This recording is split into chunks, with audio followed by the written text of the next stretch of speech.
it's obviously an assumed premise. It's an assumed thing. But it's you can obviously find the bits of truth in it and how it makes sense, but there's a lot of things that have made sense before and then proven wrong. But it's an interesting idea, his eternal recurrence thing. Just an idea. Makes sense with what I'm talking about here. Pros and cons. What else to finish? Try to finish this up now.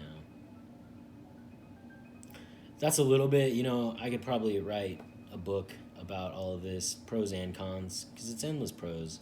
But I'm not into deceiving myself just to feel good. It doesn't make me feel good, in fact. It doesn't make me feel good to force myself to believe something that it doesn't make sense, nothing.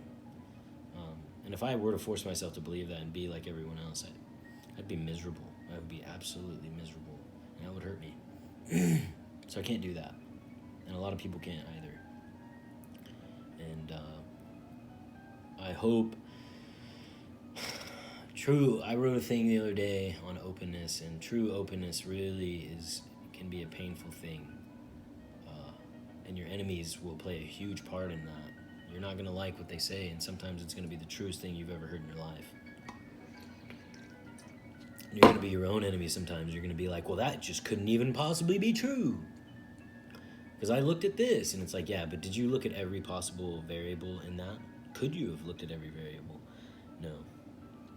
So there's a lot of blind spots for everybody. And kind of my experience and my path, and right now my ethical code is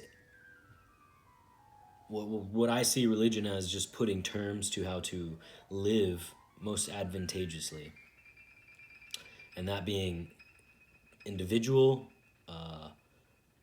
nutrition or healthiness, and then also social health. And then combining those and having an optimal, splice between those.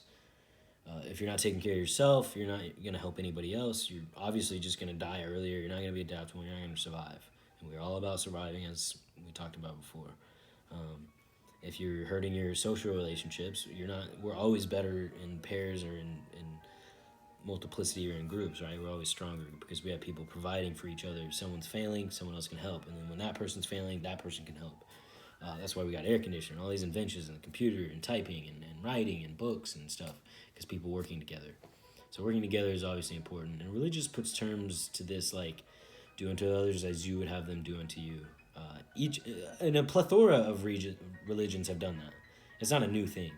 You can go back to Greek mythology, and you think it's all magical and stupid, and it's like, yeah, that's what we're going to think about Christianity in probably a short time, a couple hundred, maybe 1,000 years. We're going to think the same thing.